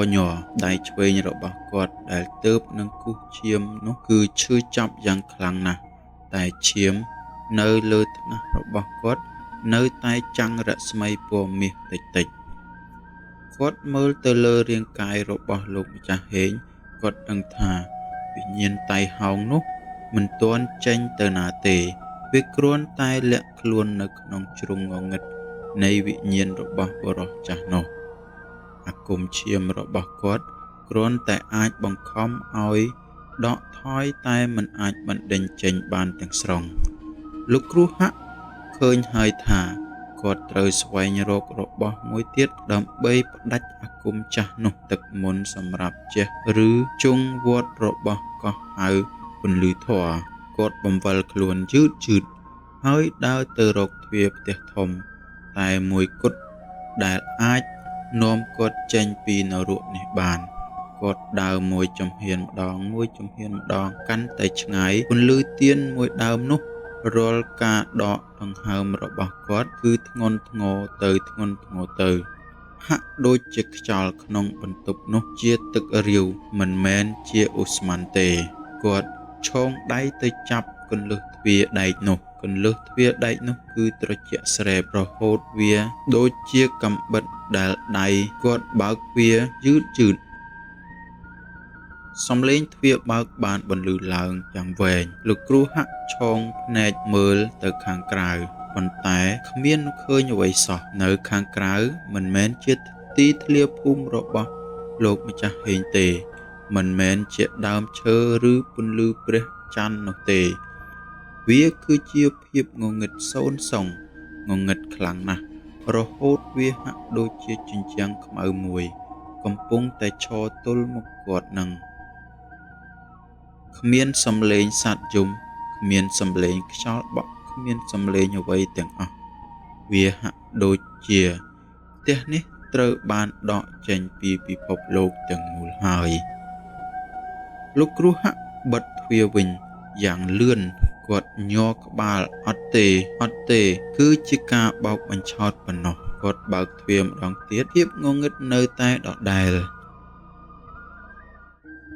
ប៉ុន្តែពេលនោះសំឡេងខ្សឹបខ្សៀវមួយបានលាន់ឡើងក្នុងខួរក្បាលរបស់គាត់សំឡេងនោះគឺឆាប់រហ័សណាស់ដូចជាស្រមោលរត់កាត់ខួរក្បាលរបស់គាត់ចឹង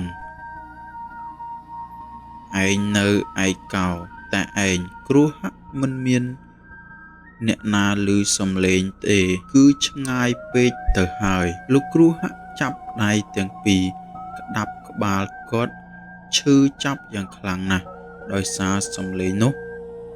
គាត់ងាកក្រោយមកមើលជញ្ជាំងផ្ទះឈើរឹងមាំដែលធ្លាប់តែការពារគាត់ឥឡូវនេះជញ្ជាំងនោះមើលទៅប្លែកវាមិនមែនរឹងមាំនោះទៀតទេពន្លឺទៀនបានប៉ះទៅនឹងផ្ទៃជញ្ជាំងនោះហើយធ្វើឲ្យគាត់ឃើញថាឈើនោះរលោងហើយទន់ល្វើយដូចជាស្បែករបស់សត្វអ្វីមួយគាត់យកម្រាមដៃដែលប្រឡាក់ឈាមនោះទៅចុចលើជញ្ជាំងនោះលិចចូលទៅយឺតហើយត្រឡប់មកវិញយឺតជញ្ជាំងនោះកំពុងតែដកដង្ហើមគាត់ថយក្រោយយ៉ាងលឿនឯងមិនអាចទៅណាបានទេផ្ទះនេះគឺជាសាច់របស់យើងម្ចាស់របស់យើងកំពុងតែរងចាំឯងឲ្យចូលមកក្នុងសំឡេងខ្សឹបខ្សៀវកាន់តែខ្លាំងឡើងរហូតវាជាសំឡេងស្រែកលោកគ្រូហាក់សម្រេចចិត្តព្យាយាមតាក់ទងពិភពខាងក្រៅម្ដងទៀតគាត់ចាប់ផ្ដើមយកវត្ថុអ្វីមួយដែលរឹងនៅក្នុងហោប៉ៅគឺជាកាក់មុនមួយគាត់ចោលកាក់នោះទៅលើទ្វារផ្ទះគាត់ចង់ដឹងថាសំឡេងនោះឆ្លងផុតពីភាពងងឹតទៅដែរឬទេសំឡេងកាក់ប៉ះទ្វារគឺខ្លាំងណាស់តែបន្ទាប់ពីសំឡេងនោះភាពស្ងាត់ជ្រងំក៏ត្រឡប់មកវិញមិនមានសំឡេងបន្តត្រឡប់មកវិញសោះសូម្បីតែសំឡេងកាក់ធ្លាក់នៅលើដីនៅខាងក្រៅក៏គ្មានដែរផ្ទះនេះបានលេបត្របាក់យកសំឡេងរបស់គាត់ទាំងអស់គាត់គឺនៅឯកាពិតប្រាកដហើយលោកគ្រូហាក់ទម្លាក់កាំបិតមុនទៅលើដីយឺតសំឡេងដែកប៉ះនឹងដីតិចគាត់បិទភ្នែករបស់គាត់យ៉ាងណែនឯងបានបរាជ័យម្ដងទៀតហើយលោកគ្រូហាក់ឯងនឹងបរាជ័យម្ដងទៀតពេលនេះមានកូនក្មេងទេតែមានអាកញ្ចាស់ម្នាក់នេះឯងនឹងត្រូវជាប់នៅទីនេះរហូតភាពត្រជាក់ស្រេបកើនឡើងមកពីជើងរបស់គាត់ជញ្ជាំងចាប់ផ្ដើមរើវាមិនមែនជាការរើបំរាស់យ៉ាងលឿននោះទេតែវារើយឺតនៅក្នុងល្បឿនមួយដែលធ្វើឲ្យគំនិតរបស់មនុស្សឆ្កួតគាត់ត្រូវរកផ្លូវចេញពីអន្ទាក់ផ្លូវចិត្តនេះមុនពេលដែលជញ្ជាំងផ្ទះខ្មោចនេះបិទមកលើគាត់ទាំងស្រុងភាពត្រជាក់ស្រេបកើនឡើងពីជើងរបស់គាត់ជញ្ជាំងចាប់ផ្ដើមរើវាកំពុងរើយឺតមករកគាត់ហាក់ដូចជារាងកាយសត្វដ៏ធំគាត់បើកភ្នែកឡើងវិញភ្លាមគាត់ឃើញស្បែកជញ្ជាំងនោះគឺកំពុងតែជិតមកដល់កន្លែងគាត់ឈរហើយក្លិននៃឈើស្អុយកាន់តែខ្លាំងឡើងគាត់បានពោលពាក្យថាទេពាក្យមួយម៉ាត់នេះគឺជាពាក្យដែលគាត់ស្រែកចេញពីមាត់ជំរឿនៃភាពអស់សង្ឃឹមប៉ុន្តែជាការដាស់តឿនស្មារតីដ៏ខ្លាំងក្លាបំផុតផងដែរគាត់ដឹងហើយថាវិញ្ញាណនេះមិនមែនចង់សម្លាប់គាត់ទេវាចង់ឲ្យគាត់ជឿថាគាត់គឺជាជនបរាជ័យវាចង់ឲ្យគាត់ជឿថាគ្មាននរណាអាចឮសំឡេងរបស់គាត់បានទេដូច្នេះគាត់នឹងបោះបង់ចោលការតស៊ូគាត់ត្រូវតែបដិសេធការគិតនោះ លោកគ្រូហាក់លើកដៃខាងឆ្វេងរបស់គាត់ឡើងលើគាត់មើលទៅលើឈាមដែលនៅលើម្រាមដៃរបស់គាត់ឈាមនោះ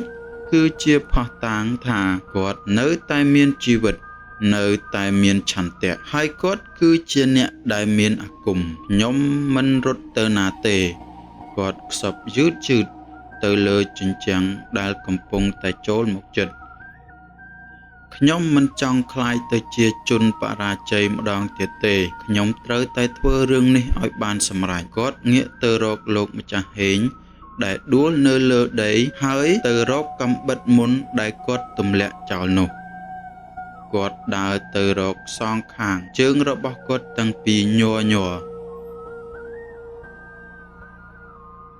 សំឡេងកញ្ចក់បែកបន្តិចម្ដង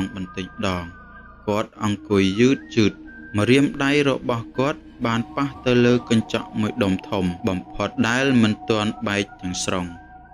វាគឺជាកញ្ចក់ដែលនៅតែមានរស្មីពណ៌ខ្មៅបន្តិចបន្តួចប៉ុណ្ណោះកម្លាំងអាគមខ្មៅរបស់វិញ្ញាណនោះគឺនៅតែចងជាប់នឹងវាកញ្ចក់នោះគឺជារបស់ចាស់របស់លោកម្ចាស់ហេងគាត់ដឹងច្បាស់ថាវាគឺជាទ្វារមួយសម្រាប់ឲ្យវិញ្ញាណនោះចេញចូល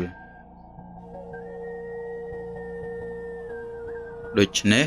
វាក៏អាចជាផ្លូវចេញរបស់វាដែរលោកគ្រូហាក់ចាប់កញ្ចក់នោះឡើងដោយដៃស្ដាំរបស់គាត់ភាពត្រជាក់បានហូរចូលទៅក្នុងសរសៃដៃរបស់គាត់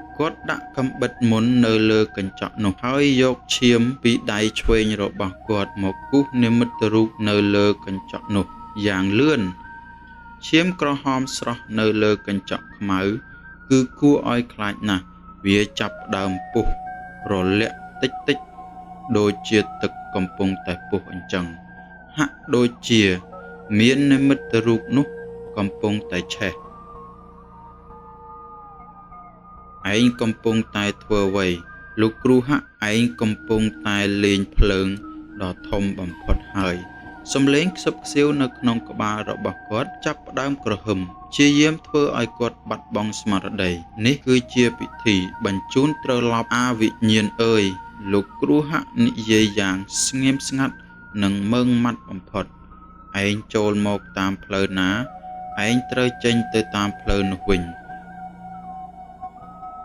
លោកគ្រូហាក់ទាញយកខ្សែមុនមួយខ្សែដែលគាត់ធ្លាប់ចងកដៃនោះមកគាត់បានយកវាមកចងកញ្ចក់នោះយ៉ាងណែនហាក់ដូចជាវត្ថុនោះគឺជាគ្រាប់បែកមួយដែលត្រៀមនឹងបំទុះខ្លួនឯងគាត់ឈរឡើងវិញគាត់ឈរឡើងត្រង់នៅក្នុងបន្ទប់ក្បែរជញ្ជាំងផ្ទះឥឡូវនេះគឺកាន់តែជិតមកដល់គាត់ឈរហើយមួយហាត់ទៀតតែប៉ុណ្ណោះគាត់អាចនឹងធំក្លិននៃឈើដែលមានជីវិតលោកគ្រូហាក់បិទភ្នែករបស់គាត់ប្រមូលផ្ដុំកម្លាំងទាំងអស់ដែលមាននៅក្នុងខ្លួនរបស់គាត់កម្លាំងនៃឈាមរបស់គាត់កម្លាំងនៃការបរាជ័យឈឺចាប់របស់គាត់យកកញ្ចក់ដែលមាននិមិត្តរូបឈាមនោះដាក់ត្រង់កណ្ដាលបន្ទប់គាត់ឈរទល់មុខនឹងវាហើយគាត់ក៏ចាប់ផ្ដើមស្រែកបញ្ចេញមន្តអាគមដ៏ខ្លាំងក្លាបំផុតសំឡេងរបស់គាត់ពេលនោះគឺមិនមែនជាសំឡេងមនុស្សទៀតទេវាគឺជាសំឡេងក្រហឹមនៃព្រះជញ្ជាំងដែលកំពុងតែរើចូលមកទីនោះឈប់នៅនឹងភ្លាមហើយក៏ចាប់ផ្ដើមញ័រយ៉ាងខ្លាំងសំឡេងអេតអើតនៃឈើដែលកកិតលន់ឡើងលោកគ្រូហាក់បើកភ្នែករបស់គាត់នៅក្នុងកញ្ចក់បានបែកទោះគ្មានរូបគាត់ក្នុងនោះទៀតទេគ្មានរូបលោកម្ចាស់ហេងក្នុងនោះទៀតទេមានតែស្រមោលខ្មៅមួយដែលកំពុងងើបឡើងយឺតនៃផ្ទៃកញ្ចក់ស្រមោលនោះគឺធំណាស់វាធំរហូតដល់ហាក់ដូចជាប៉ះទៅនឹងដំបូលផ្ទះភាពងងឹតទាំងស្រុងនៅក្នុងផ្ទះនោះហាក់ដូចជាត្រូវបានទាញយកទៅតាមស្រមោលនោះទាំងស្រុង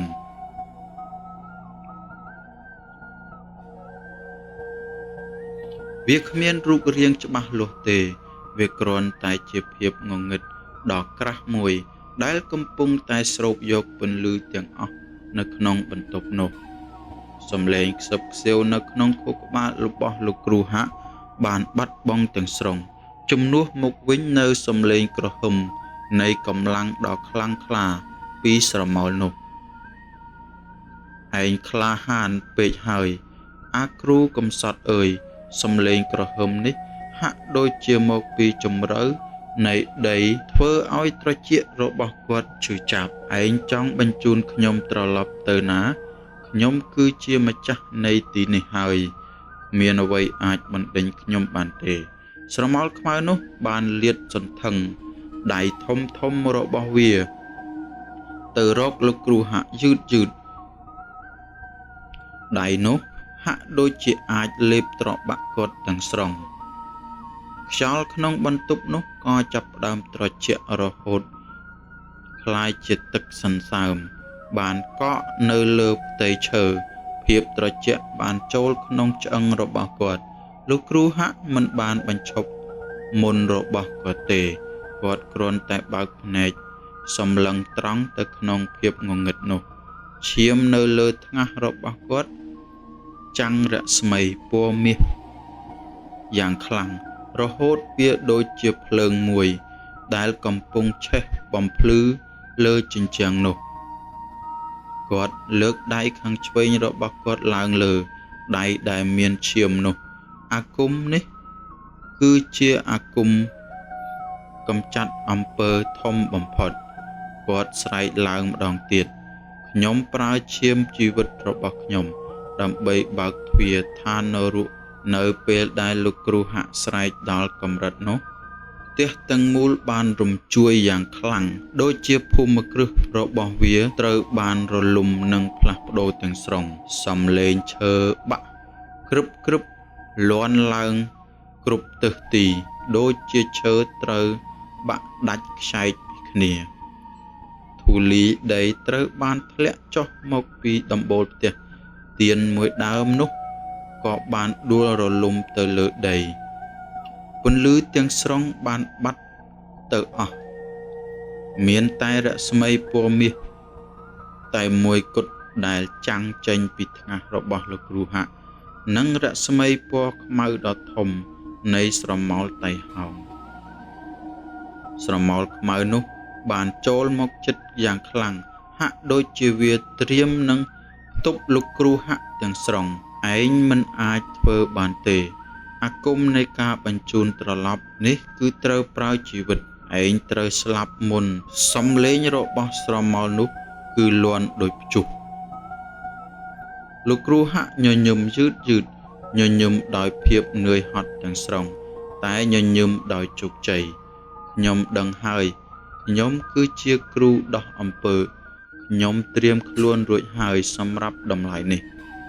គាត់បោះខ្លួនទៅមុខយ៉ាងលឿនគាត់យកដៃរបស់គាត់ដែលមានឈាមនោះទៅប៉ះត្រង់កញ្ចក់ដែលនៅលើដីយ៉ាងខ្លាំងកញ្ចក់នោះត្រូវបានស្រូបយកឈាមរបស់គាត់ភ្លាមនិមិត្តរូបឈាមនៅលើកញ្ចក់នោះបានផ្ទុះចេញពន្លឺពណ៌សភ្លឺយ៉ាងខ្លាំងបំផុតពន្លឺនោះគឺខ្លាំងរហូតវាហាក់ដូចជាពន្លឺថ្ងៃរះឡើងនៅក្នុងបន្ទប់ងងឹតទាំងស្រុងនោះកម្លាំងនៃធម៌គឺមិនអាចទប់ទល់នឹងវាបានទេស្រមោលខ្មៅនោះបានស្រែកយំស្រែកយ៉ាងខ្លាំងសំឡេងរបស់វាគឺឈឺចាប់ហួសពីការនឹកស្មានដូចសំឡេងមនុស្សរាប់ពាន់នាក់ពន្លឺពណ៌សនោះបានទាញស្រមោលនោះយ៉ាងខ្លាំងទៅកាន់កញ្ចក់បែកបាក់នោះដូចជាកម្លាំងម៉ាញេទិកដ៏ធំមួយស្រមោលនោះតស៊ូខ្លាំងវាព្យាយាមចាប់យកជញ្ជាំងផ្ទះវាព្យាយាមចាប់យករាងកាយរបស់លោកម្ចាស់ហេងតែកម្លាំងនៃអាគមដោះអំពើដែលបូជាដោយឈាមជីវិតគឺខ្លាំងជាងទាំងអស់យល់សុខចុះអាវិញ្ញាណអើយលោកគ្រូហាក់ខ្សឹបទៅកាន់ភាពងងឹតសំឡេងផ្ទុះដ៏ធំបំផុតមួយបានលាន់ឡើងទាំងមូលហាក់ដូចជាផ្ទុះចេញពីខាងក្នុងធ្វើឲ្យគាត់ស្លុតទាំងស្រុងបន្ទាប់ពីសំឡេងផ្ទុះនោះគឺជាភាពស្ងាត់ជ្រងំម្ដងទៀតស្ងាត់ជ្រងំដ៏គួរឲ្យខ្លាចតែភាពស្ងាត់ជ្រងំនោះគឺជាភាពនៃជោគជ័យ លោកគ្រូហាក់បានដួលរលំទៅក្បែរកញ្ចក់ដែលនៅសល់តែផេះខ្មៅនោះរស្មីពណ៌មាសនៅលើថ្ងាសរបស់គាត់ក៏រលត់បាត់ទៅយឺតគាត់មិនដឹងថាគាត់បានដោះអំពើនេះបានទាំងស្រុងឬនៅទេគាត់គ្រាន់តែដឹងថាភាពត្រជាក់ទាំងនោះបានបាត់ទៅអស់ហើយខ្យល់នៅក្នុងបន្ទប់នោះក៏ហាក់ដូចជាស្រស់ថ្លាវិញបន្តិចបន្តួចគាត់បើកភ្នែកឡើងវិញយឺតគាត់ឃើញជញ្ជាំងផ្ទះនោះនៅតែឈរត្រង់មិនរើបំរាស់ទៀតទេឈើគឺនៅតែឈើមិនមែនជាស្បែកសត្វទៀតទេលោកម្ចាស់ហេងនៅដួលនៅក្បែរដីគាត់ដកដង្ហើមហឹមយ៉ាងយឺតទៀងទាត់គាត់នៅរស់ទេតែគាត់ហាក់បីដូចជាសន្លប់បាត់ស្មារតីទៅហើយលោកគ្រូហាក់ព្យាយាមលើកដៃរបស់គាត់ម្ដងទៀតដៃឆ្វេងរបស់គាត់គឺឈឺចាប់ណាស់តែគាត់អាចលើកវាបានគាត់លូនទៅរកលោកម្ចាស់ហេងយឺតគាត់ត្រូវការពារបុរសចំណាស់នេះគាត់ត្រូវតែធ្វើឲ្យប្រាកដថាវិញ្ញាណនេះនឹងមិនត្រឡប់មកវិញទេគាត់ត្រូវស្វែងរកវត្ថុដើមនៃអាគមវត្ថុដែលវិញ្ញាណនោះចងជាប់ខ្លួនពន្លឺព្រះអាទិត្យហាក់ដូចជាចាប់ផ្ដើមរះឡើងយឺតតាមរយៈបង្អួចតូចភាពងងឹតបានចុះថយភាពភ័យខ្លាចដ៏ធំធេងនោះបានរលាយបាត់ទៅជំនួសមកវិញគឺភាពនឿយហត់ទាំងស្រុងគាត់ដេកទៅលើដីយឺតក្បែរលោកម្ចាស់ហេងគាត់ដឹងថាសង្គ្រាមនេះមិនទាន់ចប់ទេតែគាត់ក៏ដឹងថាគាត់បានឈ្នះការប្រយុទ្ធមួយដ៏ធំទៅហើយភាពស្ងាត់ជ្រងំវាធ្លាក់មកគ្របដណ្ដប់នៅលើផ្ទះនេះម្ដងទៀតក្រោយពីសំឡេងផ្ទុះដ៏ខ្លាំងបំផុតលោកគ្រូហាក់ដកដង្ហើមហឹមទ្រូងរបស់គាត់កើនឡើងចុះយ៉ាងនឿយហត់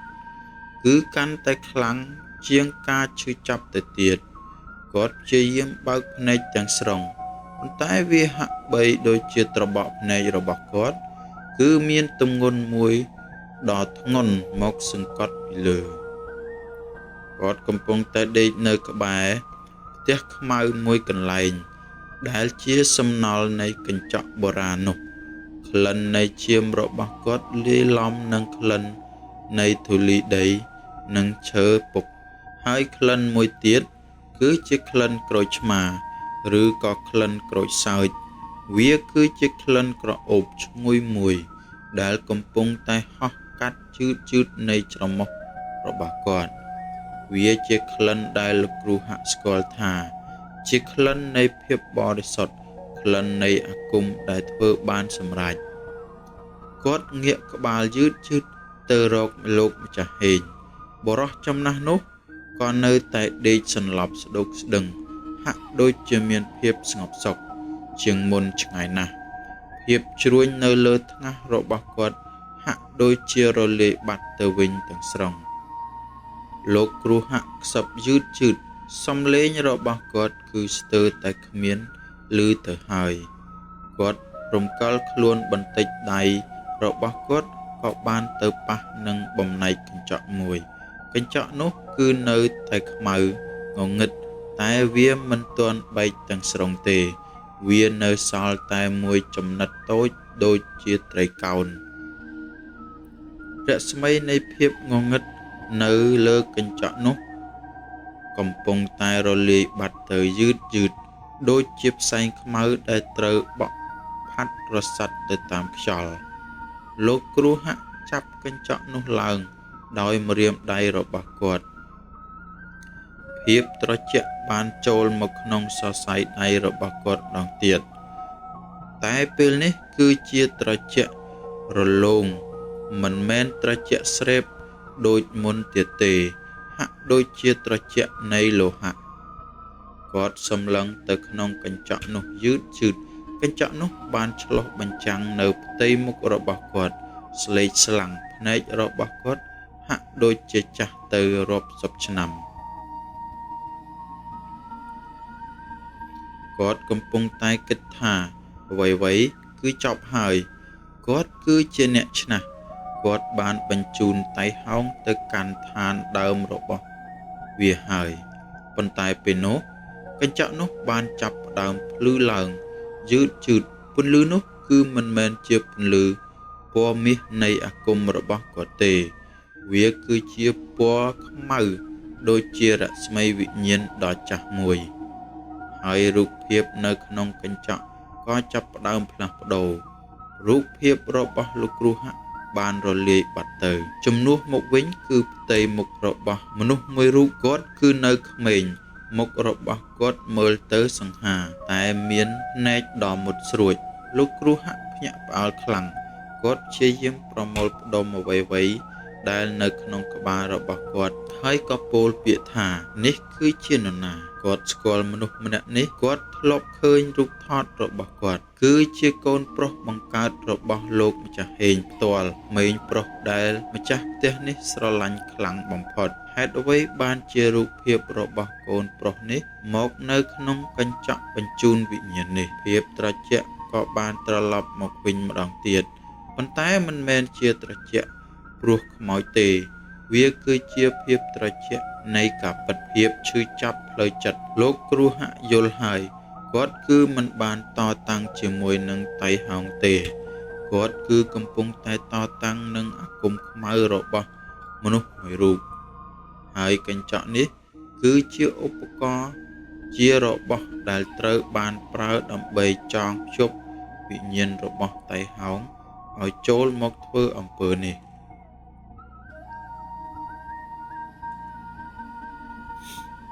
រឿងទាំងអស់គឺជាការរៀបចំរបស់កូនខ្លួនឯងទាំងស្រុងផ្ទៃមុខរបស់ក្មេងប្រុសក្នុងកញ្ចក់នោះបានបង្ហាញនៅស្នាមញញឹមយឺតស្នាមញញឹមនោះគឺមិនមែនស្នាមញញឹមរបស់កូនដែលស្រឡាញ់ឪពុកទេវាគឺជាស្នាមញញឹមដ៏ត្រជាក់ស្នាមញញឹមដែលដឹងគ្រប់យ៉ាងដឹងថាលោកគ្រូហាក់បានដឹងការពិតហើយភ្នែករបស់ក្មេងប្រុសនោះបានសម្លឹងត្រង់មកកាន់ភ្នែករបស់លោកគ្រូហាក់ឆ្លងកាត់តាមរយៈកញ្ចក់វាហាក់ដូចជាកំពុងតែនិយាយឯងមកយឺតពេលហើយភាពភ័យខ្លាចដ៏ធំបំផុតរបស់លោកគ្រូហាក់ពេលនេះគឺមិនមែនខ្លាចនឹងស្លាប់ទេគឺខ្លាចនឹងអំពើរបស់មនុស្សខ្លាចនឹងផលកម្មដែលមកពីសាច់ឈាមតែមួយស្នាមញញឹមនោះក៏កាន់តែទូលាយទៅមើលទៅគឺគួរឲ្យរន្ធត់ណាស់ធ្មេញរបស់គាត់គឺសស្ងាច់ដូចជាធ្មេញឆ្កែកញ្ជ្រោងលោកគ្រូហាក់ព្យាយាមបោះកញ្ចក់នោះចោលតែដៃរបស់គាត់គឺស្ពឹកទាំងស្រុងគាត់មិនអាចលែងកញ្ចក់នោះបានទេហាក់ដូចជាវាចងភ្ជាប់នឹងជីវិតរបស់គាត់រូបភាពរបស់ក្មេងប្រុសក្នុងកញ្ចក់ក៏ចាប់ផ្ដើមរលាយរលត់ពន្លឺពណ៌ខ្មៅនោះក៏កាន់តែភ្លឺខ្លាំងត្រៀមនឹងផ្ទុះដងទៀតដែរសំឡេងផ្ទុះដ៏មុតស្រួចមួយបានលាន់ឡើងកញ្ចក់មួយចំណិតតូចនោះបានខ្ទេចខ្ទីទៅជាធូលីទាំងស្រុងបំណែកនៃធូលីខ្មៅនោះបានប៉ះទៅលើផ្ទៃមុខរបស់លោកគ្រូហាក់ដូចជាខ្សាច់ខ្មៅ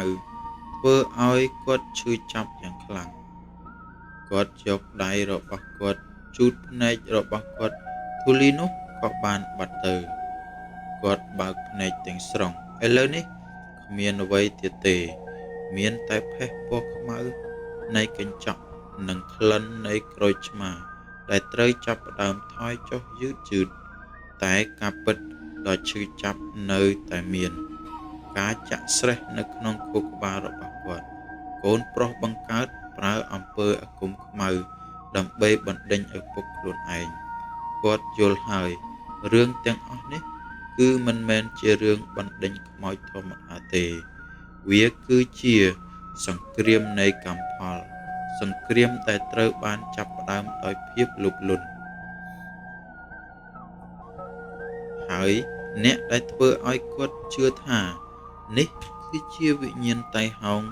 ដ៏ខ្លាំងបំផុតគឺជាប្រុសវ័យក្មេងម្នាក់ដែលកំពុងតែញញឹមដាក់គាត់តាមរយៈកញ្ចក់ល លោកគ្រូហាក់ព្យាយាមក្រោកឈរតែជង្គង់របស់គាត់គឺខ្សោយពេកគាត់ដួលទៅវិញម្ដងទៀតគាត់សម្លឹងទៅរកលោកម្ចាស់ហេងបុរសចំណាស់នោះគឺដេកសន្លប់ដោយមិនដឹងអ្វីសោះមិនដឹងថាកូនខ្លួនកំពុងតែធ្វើអំពើដាក់ខ្លួនឯងភាពឈឺចាប់របស់លោកគ្រូហាក់ពេលនេះគឺជាភាពឈឺចាប់ជំនួសរបស់លោកម្ចាស់ហេងទៅវិញ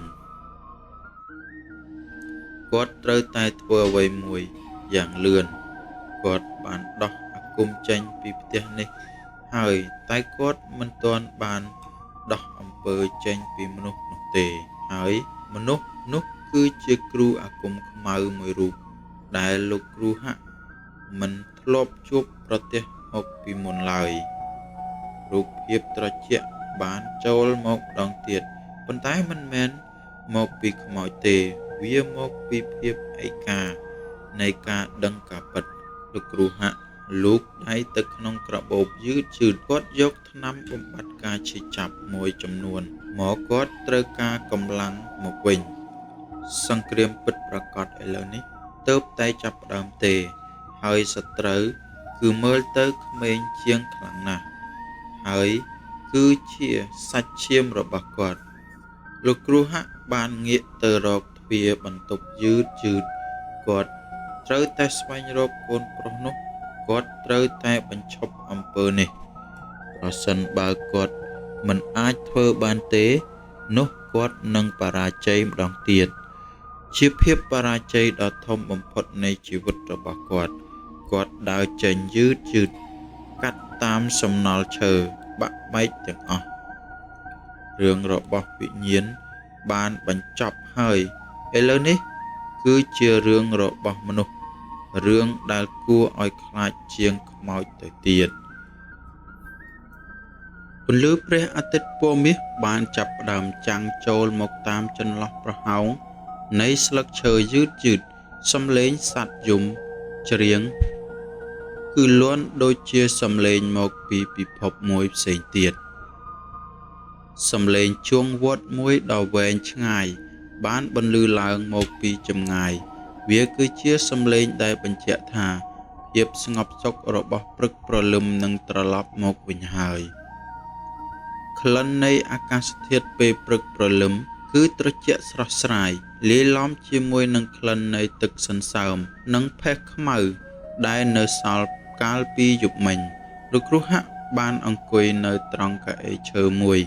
គាត់មិនបានដេកសោះទេភ្នែករបស់គាត់គឺបើកធំទាំងស្រុងតែគាត់មិនបានមើលឃើញអ្វីទេគាត់កំពុងតែមើលឃើញស្នាមញញឹមត្រជាក់មួយនៅក្នុងខួរក្បាលរបស់គាត់ស្នាមញញឹមរបស់កូនប្រុសបង្កើតគាត់យល់ថាភាពអស់កម្លាំងរបស់គាត់ពេលនេះគឺមិនមែនមកពីត្រូវប្រយុទ្ធជាមួយវិញ្ញាណទេវាមកពីគាត់បានឃើញសេចក្តីពិតនៃភាពងងឹតនៅក្នុងចិត្តមនុស្សលោកគ្រូហាក់មើលទៅដូចជាចាស់ជាងមុនរាប់សិបឆ្នាំ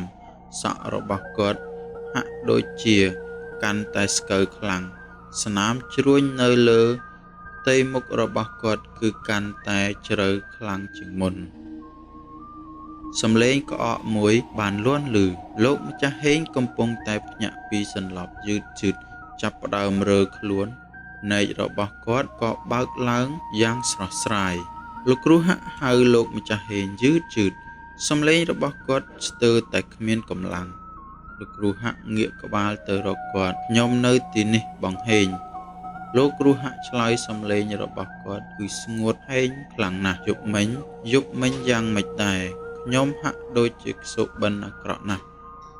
លោកម្ចាស់ហេងព្យាយាមក្រោកឈរភរិយារបស់គាត់ក៏បានចូលមកយឺតនាងក៏មើលទៅហាក់ដូចជាមានកម្លាំងឡើងវិញដែរភាពស្លេកស្លាំងនៅលើផ្ទៃមុខរបស់នាងបានបាត់ទៅទាំងស្រុងបងហេងអូនមានអារម្មណ៍ថាដូចជាធូរស្បើយខ្លាំងណាស់ភាពត្រជាក់នោះបានបាត់ទៅណាហើយភរិយារបស់គាត់និយាយទាំងទឹកភ្នែកស្រក់ហើយនាងក៏រីករាយនឹងក្រាបទៅដល់ដីនៅចំពោះមុខលោកគ្រូហាក់សូមអរគុណលោកគ្រូហាក់អ អរគុណគ្រួសាររបស់ខ្ញុំបានត្រឡប់មកវិញហើយលោកគ្រូហាក់មិនអាចនិយាយអ្វីបានទេពាក្យទាំងអស់គឺជាប់នៅក្នុងបំពង់ករបស់គាត់មិនអាចប្រាប់ការពិតបានទេថាតៃហោងនោះគឺគ្រាន់តែជាកូនប្រុសមួយរបស់គ្រួសារនោះនៃអំពើខ្លួនឯងតែប៉ុណ្ណោះគាត់មិនបានបំបាក់ចិត្តបុរសចំណាស់នេះទេគាត់មិនអាចធ្វើឲ្យគ្រួសារនេះបែកបាក់ព្រោះតែពាក្យពិតរបស់គាត់ទេគាត់ក្អកមួយបងហេងមិនចាំបាច់អរគុណខ្ញុំទេគ្រាន់តែធ្វើកាតព្វកិច្ចរបស់ខ្ញុំប៉ុណ្ណោះគាត់លើកដៃរបស់គាត់នៅលើស្មារបស់គាត់គឺនៅតែមានស្នាមរបួសជ្រៅពីការកាត់កាលពីយប់មិញឈាមស្ងួតពណ៌ក្រហមក្រមៅអំពើនេះជាអំពើអាគមខ្មៅវាត្រូវបានដោះចេញពីផ្ទះរបស់បងទាំងស្រុងហើយវិញ្ញាណអាក្រក់គឺបានរលាយបាត់ទៅហើយលោកម្ចាស់ហេងងក់ក្បាលយឺតអរគុណលោកគ្រូហាក់សំឡឹងទៅគាត់ទាំងភ្នែកដ៏ឈឺចាប់ប៉ុន្តែបងហេងបងត្រូវតែចាំកម្មផលគឺវានៅតែបន្តវាអត់ខ្លាចនឹងអាគមនោះទេវាខ្លាចតែការដឹងខុសនិងការដឹងត្រូវនិងការធ្វើបុណ្យលាងបាបតែប៉ុណ្ណោះលោកម្ចាស់ហេងងើយឆ្ងល់ផលកម្មអីគេលោកគ្រូហាក់មិនឆ្លើយគាត់គ្រាន់តែលូកម្រាមដៃរបស់គាត់ទៅក្នុងស្នាមរបួសរបស់គាត់យឺតឈាមក្រមៅនោះក៏បានជាប់នៅលើម្រាមដៃរបស់គាត់ក្រោកឈរយឺតគាត់ដើរទៅរកមុខទ្វារខ្ញុំត្រូវតែចេញទៅវិញហើយបងហេងខ្ញុំត្រូវទៅវិញហើយឫសគល់នៃកម្មផលនេះខ្ញុំនឹងទុកយន្តមួយផ្ទាំងឲ្យបងយន្តនេះនឹងការពារផ្ទះរបស់បងពីភាពងងឹតខាងក្រៅគាត់ប្រើឈាមរបស់គាត់ផ្ទាល់ឈាមពណ៌ក្រមៅដើម្បីគូសយន្តដ៏ធំមួយនៅលើស៊ុមទ្វារខាងលើយឺតយន្តនោះគឺមើលទៅដូចជារូបរាងនៃភ្នែកមួយភ្នែកដែលកំពុងតែសម្លឹងត្រង់មកខាងមុខភ្នែកដែលមើលឃើញអ្វីទាំងអស់គាត់ធ្វើយឺតដោយប្រុងប្រយ័ត្នគ្រប់ខ្សែទាំងអស់នឹងពោពេញទៅដោយកម្លាំងអាគមនិងភាពឈឺចាប់ផ្ទាល់ខ្លួនរបស់គាត់ពេលគាត់គូសយន្តចប់គាត់ក៏ដកដង្ហើមវែងមួយគាត់ហាក់ដូចជាទើបតែបញ្ចប់ការងារដ៏ធ្ងន់ធ្ងរបំផុតនៃជីវិតរបស់គាត់យន្តនេះនឹងមិនការពារបងពីភាពងងឹតក្នុងចិត្តទេតែវានឹងផ្ដល់ពេលវេលាឲ្យបងហេងគិតអំពីការគួរឲ្យខ្លាចមួយលោកគ្រូហាក់បានបែរខ្នងដាក់ពួកគេគាត់ដើរចេញយឺតហាក់ដូចជាដើរចេញពីភាពស្ងប់សុខចូលទៅកាន់ផ្លូវដ៏ងងឹតមួយទៀតគាត់ត្រូវតែស្វែងរកកូនប្រុសបង្កើតរបស់ម្ចាស់ផ្ទះនេះគាត់ត្រូវតែប្រឈមមុខនឹងគ្រូអាគមខ្មៅដែលក្មេងជាងគាត់សំឡេងជួងវត្តក៏បានលាន់ឮម្ដងទៀតតែពេលនេះលោកគ្រូហាក់ឮដូចជាសំឡេងយំសោកមិនមែនជាសំឡេងសន្តិភាពទេគាត់បើកទ្វារចេញយឺតលាសិនហើយបងហេងធ្វើបុណ្យឲ្យបានច្រើនពាក្យទាំងនេះគឺជាការប្រមានដ៏ធំបំផុតការធ្វើបុណ្យគឺអាចលាងជម្រះនៃភាពងងឹតរបស់វិញ្ញាណតែមិនអាចលាងជម្រះភាពងងឹត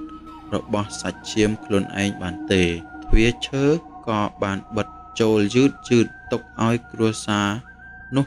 នៅក្នុងភាពស្ងប់ស្ងាត់ដ៏ត្រជាក់ស្រេបហើយទុកឲ្យលោកគ្រូហាក់ដើរចេញទៅកាន់សង្គ្រាមកម្មផលរបស់គាត់តែម្នាក់ឯងប៉ុណ្ណោះអរគុណសម្រាប់ការតាមដាននិងរីករាយស្ដាប់រឿងនេះក៏បានមកដល់ទីបញ្ចប់បើសិនជាបងប្អូនចូលចិត្តស្ដាប់រឿងនេះសូមកុំភ្លេចជួយចុច Subscribe និងចុច Like ដើម្បីដល់កម្លាំងចិត្តឲ្យខ្ញុំនិងនិទានរឿងចែកជូនពុកម៉ែបងប្អូនស្ដាប់បន្តទៀតបាយជួបគ្នានៅរឿងនិទានក្រោយ